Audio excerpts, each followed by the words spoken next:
आज आपण भाजीसाठी बनवणार आहोत पनीरची भुर्जी। मुलांना टिफिनमध्ये देण्यासाठी ही चांगली आणि छान अशी चवदार। त्यासाठी कढईमध्ये तेल घेऊया। झटकेपट होणारी रेसिपी ही वेळही न दवडता आपण आज रेसिपीला सुरुवात करूया। कढईमध्ये तेल घेऊन आपण आधी त्यामध्ये खमंग अशी जिऱ्याची फोडणी करून घेऊया। जिरे घेतला आहे 1 चमचाभर। त्यानंतर ओली मिरची घेणार आहोत आपण। ओली मिरची थोडीशी कट करून घेणार आहोत आपण।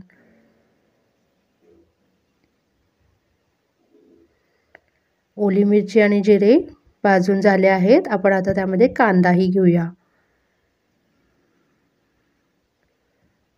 2 मोठ्या आकाराचे कांदे घेतले होते।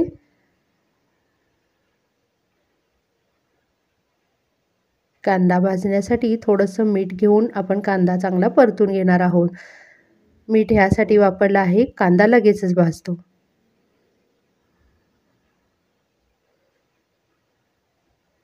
कांदा भाजला होता। आपण आता त्यामध्ये टोमॅटोही घेऊया। परत एकदा सर्व साहित्य चमच्याच्या साहाय्याने परतून घेणार आहोत आपण। कांदा आणि टोमॅटो एकत्र भाजून घेतला आहे। हे पनीर आपलं 250 ग्रॅम आहे। आपण आता हे पनीर हातानेच कुस्करून घेणार आहोत।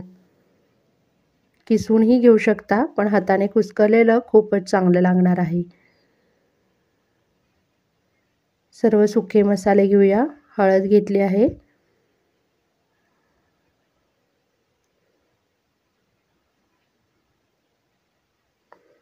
धना जिरा पूडही घेणार आहोत आपण।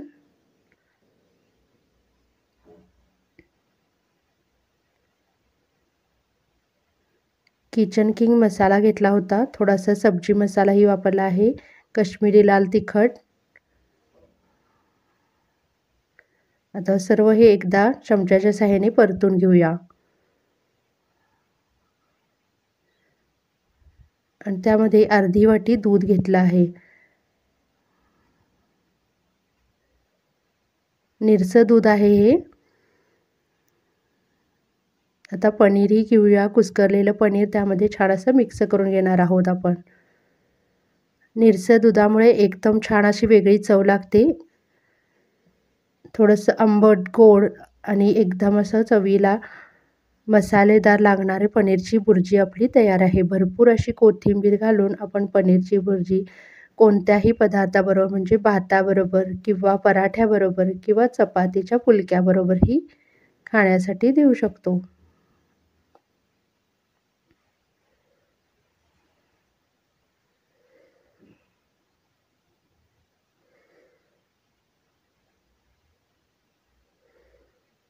तर कशी वाटली रेसिपी? तर चॅनलला नवीन असाल तर सबस्क्राईब करायला विसरू नका। छान छान कमेंटही